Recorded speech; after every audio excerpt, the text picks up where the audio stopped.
Welcome to the program. If you're here, it's because you're looking for the full story, the facts that go beyond the headlines, to build real context. And to understand the long-term consequences of these big pivotal events. Today, we're doing a focused analysis of a very sensitive and frankly tragic subject. We're looking at the 2001 Sef Gonzales family murders in North Ryde, Australia.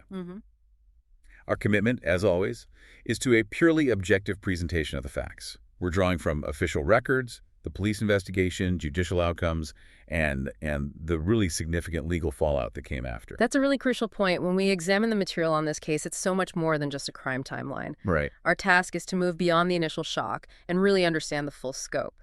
You know, the intense family expectations, the methodical nature of the crime itself, and maybe most unexpectedly, the huge societal and legal consequences that ended up changing Australian real estate law forever. The source material we have is pretty exhaustive. It's an extensive entry that details Gonzales' life, the crimes, the police work, the trials, the appeals. And of course, the controversy around the sale of the family home afterward. It's a dense collection of facts, and our job here is to help you navigate all of that information. And this material, it immediately highlights the central paradox of the whole case. How so? Well, you have this family that was built on resilience, professional success, a classic striving immigrant family who had survived this incredible hardship. Only to be completely destroyed from within by their own son. Exactly. And that path, from a private family tragedy to a public case that creates landmark changes in consumer protection law, that's precisely why this case is still so significant in Australian history. Okay, let's unpack that history. We should probably start with the foundation of the family itself. Right. So the Gonzales family, they came from Baguio in the Philippines. And the parents, Teodoro or Teddy and Mary Loeva Gonzales, they were professionals. Teddy was a lawyer. He was, and a highly capable one. They'd built a life that seemed, destined for success, but it was a stability they had to fight for. The sources really emphasize their incredible resilience. There was this pivotal event that shaped their whole future, the 1990 Luzon earthquake. And this wasn't just a minor setback. I mean, the quake completely destroyed their home and their business. They had a newly built 40-room hotel just gone. Wow. The story even goes that Teddy Gonzales had to physically pull a young Sef from the rubble of that disaster. That detail alone is so powerful. It just shows the depth of their commitment and the extremity of the hardship they'd already overcome. It does. So their emigration to Sydney in the 1990s, that wasn't just a move for convenience. It was a desperate act of reestablishment, driven by catastrophe. They were seeking safety and a fresh start. And they found it with a remarkable speed. They really did. Teddy requalified as an immigration lawyer in Australia, set up a successful firm in North Ryde. They built a comfortable, stable life for their two children, Sef, born in 1980, and his younger sister, Clodine, born in 83. But the sources are very clear on this next point. While the family presented this close-knit, devout Catholic front to the world, there were extremely high, very strict expectations placed on the children, especially on Sef. Yes, and this created a high-pressure environment that is absolutely crucial to understanding what happened next. The parents specifically wanted him to give up his musical aspirations. Yeah. They saw things like singing as distractions. Complete distractions. They wanted him to pursue a serious career, medicine or law. That was the path they had laid out. And he tried to follow it at first. He did. He attended Parramatta Marist High School, then enrolled in medical science at the University of New South Wales. But he withdrew after just 2 years. So then he tried law at Macquarie University, trying to meet those expectations. But the reality didn't match the performance he was projecting. He was doing very poorly, was constantly at risk of being expelled, and critically, he began to systematically falsify his grades to hide this failure from his parents. That pattern of sustained deception, that seems to be the silent fracture point in the family. And the person who brought it all crashing down, unfortunately, was his younger sister, Clodine. She found out and told their parents. She did. And once the truth was out, the parents reacted severely, confirming all of Sef's worst fears. They threatened to withdraw his privileges. Including the use of his prized car, a green Ford Festiva. Which might sound like a small thing, but we have to understand the context. Right. The car wasn't just transportation, was it? Not at all. The sources indicate it was this potent symbol of the life his successful parents had given him, the life he was expected to maintain. Losing it meant public humiliation, the end of his social independence, and the total exposure of his lies. And that threat to his status was compounded by other conflicts. Yes, a big one was a girlfriend his mother highly disapproved of. It all escalated to the point where they were threatening to disinherit him entirely. So when we look at the motive, the one that police and prosecutors meticulously laid out later, it's this incredibly volatile mix. It is. It's the financial inheritance, on the one hand. We're talking an estimated 1.5 million Australian dollars, plus another 1.3 million pesos in the Philippines. But it was also desperate retaliation. Retaliation against that strict parenting and the immediate looming loss of his entire status. And that combination is what elevates this from a domestic dispute to an act of calculated malice. It wasn't just about getting the money someday. It was about avoiding the collapse of the facade he'd built and securing the lifestyle that facade protected. Which brings us to the specific timeline of violence. That chilling calculation is on full display when we look at the crimes committed on July 10th, 2001. And we should approach this timeline with solemnity, remembering the tragic loss of Teddy, Loiva, and Clodine Gonzales. The judicial records provide an incredibly precise and frankly disturbing timeline. It spans several hours and really demonstrates the cold-blooded planning involved. It starts in the afternoon. At approximately 4 p.m., Gonzales left the family law firm where he worked part-time. He went straight to the family house at 6 Collins Street in North Ryde. And the first attack was around 4:30 p.m. Yes. On his younger sister, Clodine. She was just 18 years old, studying in her bedroom. He came armed. He used a baseball bat from his car and 2 kitchen knives that he took from a knife block inside the house. The violence inflicted on her was... it was prolonged. Extremely prolonged and multifaceted. The records detail attempts to strangle her, compression of the neck, severe blunt force head injuries from the bat, and then multiple stab wounds. This was not a quick act. It was a targeted, brutal assault. And after this horrific act, he didn't run. He waited. He knew his parents would be home at different times. He waited for about an hour for his mother, Loiva, to arrive. She got home around 5:30 p.m. She did. The attack on her happened in the living or dining room area. The description of her injuries in the reports is it's extensive. Multiple stab wounds and cuts to her face, neck, chest, and abdomen. The level of fury was just extreme. It was. One detail that's particularly jarring is the notation of a post-mortem transaction of her windpipe. It's just chilling to think that a double homicide had occurred in that house, and the crime was nearly interrupted. It's an incredible detail. Around 6 p.m., Gonzales' maternal aunt visited the house. What happened? She noted that both Sef's and Loiva's cars were in the driveway, which meant people should be home, but the house was dark and it was unusually quiet. Quiet was a red flag. A huge one. The family owned 6 small dogs, who would normally be barking if anyone came to the door. So she knew something was off. She looked into the house. She saw some movement, which might have been Sef hiding. And for reasons that were never really established, she decided not to go inside through the garage as she normally would have. She and her son just left. If she'd gone inside, the entire course of events would have been different. Drastically. The final victim, the father, Teddy Gonzales, arrived home around 6:50 p.m. And he fought back. He did. The presence of defensive wounds confirms he fought for his life against his own son. Gonzales attacked him with one of the knives, inflicting multiple stab wounds to his neck, chest, back, and abdomen. The fatal injuries were severe. Penetration of his right lung and heart, and one particularly violent stab wound that partially severed his spinal cord. So this horrific violence spanned over 2 hours. And once it was over, the next phase of his plan began. The meticulous staging. He disposed of the weapons, his bloody clothes, the size 7 running shoes he was wearing. He showered, changed, and then executed his plan of misdirection. The misdirection being the spray paint. Right. He spray painted the words, "Fuck off Asians," on a wall in the house. The intent there was crystal clear, wasn't it? Absolutely. Construct a narrative of a hate crime, divert all suspicion away from the one surviving immediate family member. It shows not just violence, but intellectual malice and manipulation. So with the scene staged, he moved on to solidifying his alibi. At 8 p.m., he drove to a friend's house. They went to the Sydney CBD, went to Planet Hollywood for a meal, and then a video game arcade. That casualness, engaging in normal, youthful activities just hours after committing a triple murder. It speaks volumes about the profound emotional detachment that investigators would later focus on. He dropped his friend off, went home, And only then, at 11:48 p.m., did he call emergency services. Claiming to have just discovered the bodies. He then ran frantically to his neighbors, falsely claiming his parents had been shot, trying to manufacture this believable state of distress. Which leads us right into the investigation. And what immediately complicated things for the police was his performance. Right, both the staged scene and his behavior. But his own actions gave him away almost immediately. The NSW police, they initially bought the hate crime angle, or at least considered it. They did, faced with the graffiti. Yeah. But that theory just it disintegrated very quickly under scrutiny. What was the first thing that didn't add up? The duration. A key point. Thieves or hate criminals do not linger for 3 hours in a residential area. It's unheard of. And there were no signs of forced entry. None. And nothing valuable was missing. There was even cash on the victims. The crime scene just did not align with the story he was trying to sell.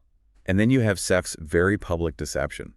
The sources mention his television appearance. Yes, appearing seemingly distraught, asking for the killers to come forward, even offering a $100,000 reward. But this image of the grieving son contrasted so sharply with his private actions.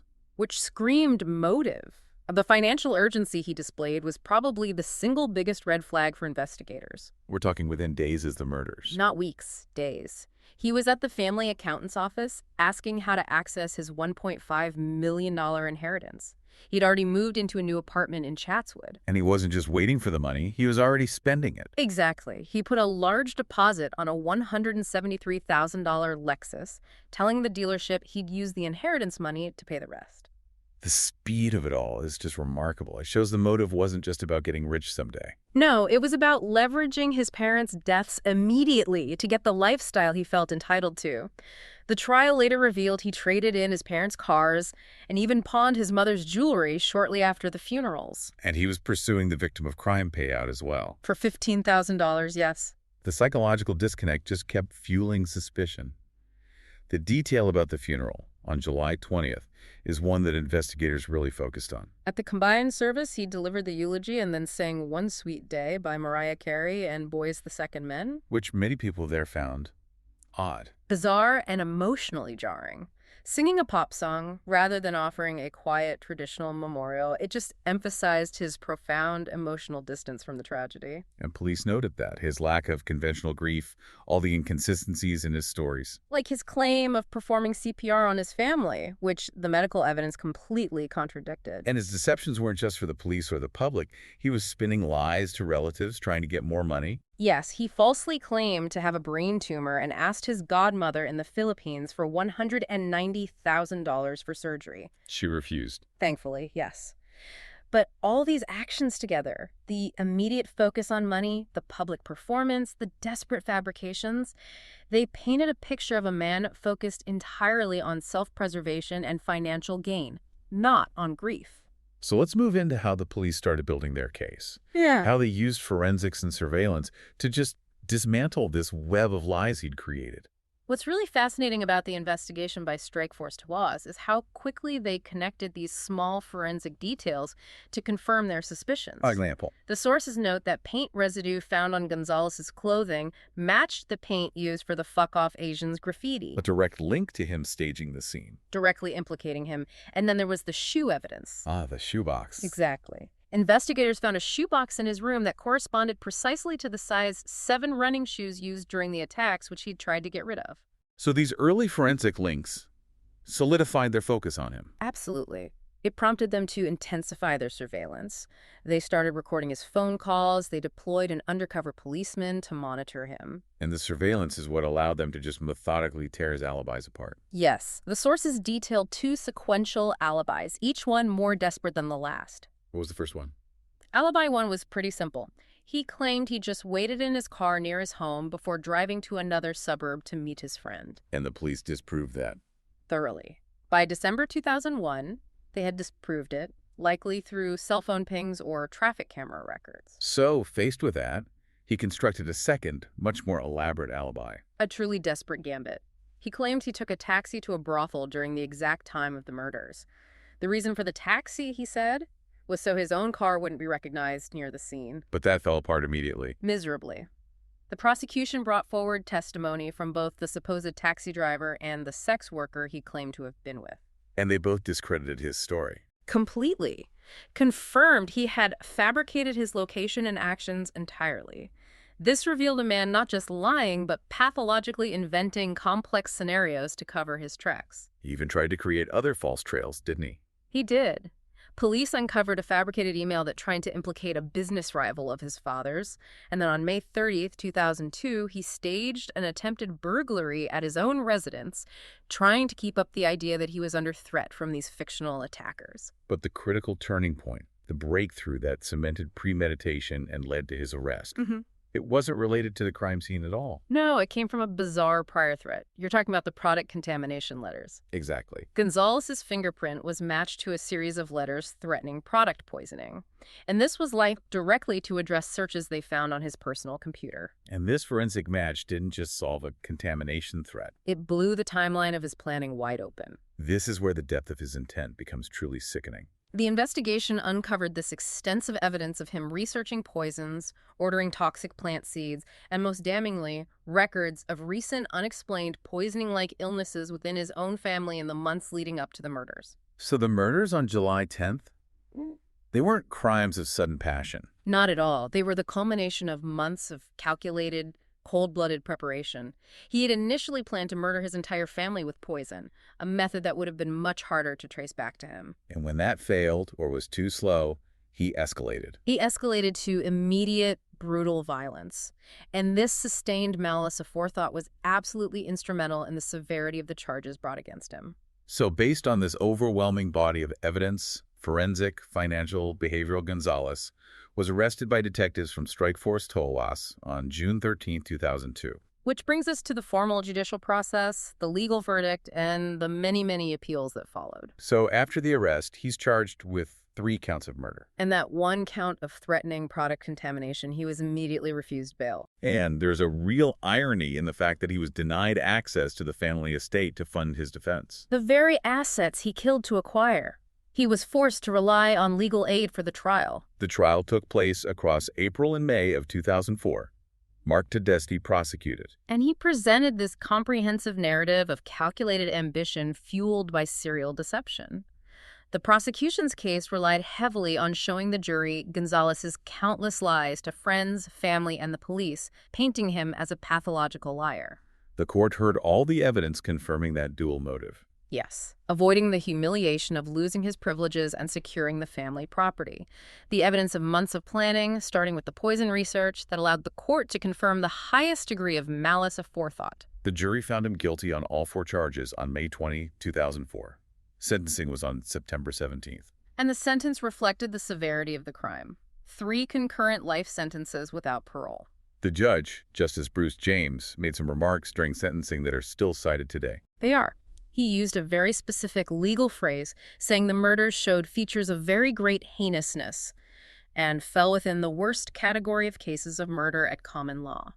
For listeners who aren't familiar with Australian law, what does that worst category designation actually mean? That language is reserved for cases that show extreme depravity and premeditation.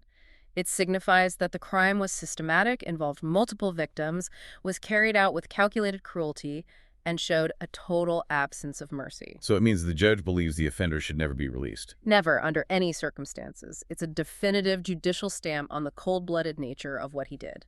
Despite the finality of that sentence, Gonzales has pursued numerous appeals over the years. It's standard in cases like this, but his appeal history is extensive. In June 2007, he was granted approval to appeal, arguing that statements he made to police on the night of the murders should be inadmissible because he hadn't been formally cautioned. How did that go? It was dismissed decisively in November 2007. The court found no miscarriage of justice, ruling that even without those initial statements, the forensic evidence was just so overwhelming. The staged scene, the financial actions, the failed alibis, the poisoning research. Exactly. It was more than enough to confirm the conviction. And he kept trying after that. Failed attempts for a special inquiry in 2018, 2019, and again in March 2021. Which brings us to a very recent development detailed in the source material, the August 2025 update. Right. Decades after the trial, Gonzales won the right to appeal again. And this time, it's based on a new psychological dimension, the discovery of post-traumatic stress disorder, or PTSD. What's so fascinating about that is the context. This is a disorder he had previously refused to even be evaluated for during the original trial. Precisely. He spent years focusing on technical legal errors, and now, decades later, he's shifting his focus to his own psychological state at the time of the crime. This late introduction of psychological factors, especially when he himself rejected them before, it adds this profound complexity to the legal concept of finality, doesn't it? It really does. It raises the question of whether new medical understanding can retroactively alter a judicial assessment of intent, even when so much time has passed. So now we shift from the judicial process to the long-term impact on the community and, really surprisingly, on Australian property law. Right. This is where the immediate horror of the crime transitioned into a critical piece of legal precedent. The house itself became a huge point of contention. The property at 6 Collins Street, North Ryde, which the family had built just a year before the murders, it immediately got the grim moniker of the murder house. And because of that notoriety, it just sat on the market. Completely unsold for 3 agonizing years. That economic stagnation is powerful proof of its reputation, but the controversy really ignited when they finally tried to sell it. Absolutely. In October 2004, a couple from Taiwan agreed to purchase the property. The issue was that the realtors, L.J. Hooker, failed to inform them of the triple murder that had occurred there. And they only found out after reading about the case in a newspaper. Yes. And this led to an immediate crisis for the realty company. Their initial legal position was a traditional one, rooted in the old principle of caveat emptor. Let the buyer beware. Exactly. Before this case, that was the prevailing standard for psychological defects.